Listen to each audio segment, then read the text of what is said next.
Hello friends, welcome back to my channel. My name is Om आणि your watching right to right. आज आपण पाहणार आहोत प्रजासत्ताक दिनावर निबंध. व्हिडिओ शेवटपर्यंत पाहिल्यानंतर आवडल्यावर लाईक करा. चॅनलवर नवीन असेल चॅनलला सबस्क्राईब करा आणि बाजूला दिलेलं बेल आयकन दाबा, जेणेकरून माझे नवीन आलेले व्हिडिओ तुम्हाला पाहायला मिळतील. तुमच्या मित्रांसोबत व्हिडिओ शेअर करा आणि कमेंट सेक्शनमध्ये मला तुमचा आवडता पाठ सांगा. चला तर व्हिडिओला सुरुवात करूया. व्हिडिओ शेवटपर्यंत पहा. आज आपण प्रजासत्ताक दिनावर निबंध पाहणार आहोत. प्रजासत्ताक दिन हा भारतातील राष्ट्रीय सण म्हणून साजरा केला जातो. ज्या दिवशी भारताचे संविधान लागू झाले त्या दिवसाच्या स्मरणार्थ दरवर्षी 26 जानेवारी रोजी साजरा केला जातो. 26 जानेवारी रोजी साजरा केला जाणारा उत्सव अतिशय मंगलमय असतो. 26 नोव्हेंबर 2049 रोजी भारतीय संविधान सभेने राजघटना स्वीकारली आणि 26 जानेवारी 1950 रोजी भारताला प्रजासत्ताक बनवून ती अंमलात आणण्यात आली.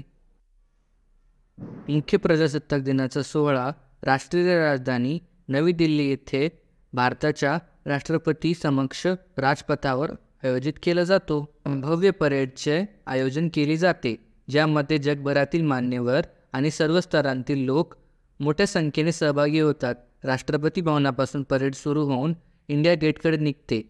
हे भारताच्या सांस्कृतिक आणि लष्करी वारशाचे प्रदर्शन आहे. यामध्ये वेगवेगळ्या प्रकारच्या झाक्या आणि प्रदर्शन केले जाते. भारताचे राष्ट्रपती राष्ट्रध्वज फडकवतात आणि राष्ट्रगीत वाजवले जाते. या प्रसंगी 21 तोफांची सलामी दिली जाते.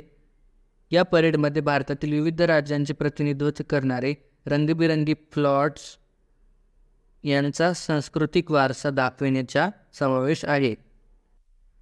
परेड व्यतिरिक्त देशाच्या विविध भागांमध्ये या प्रसंगी अनेक सांस्कृतिक कार्यक्रम आयोजित केले जातात.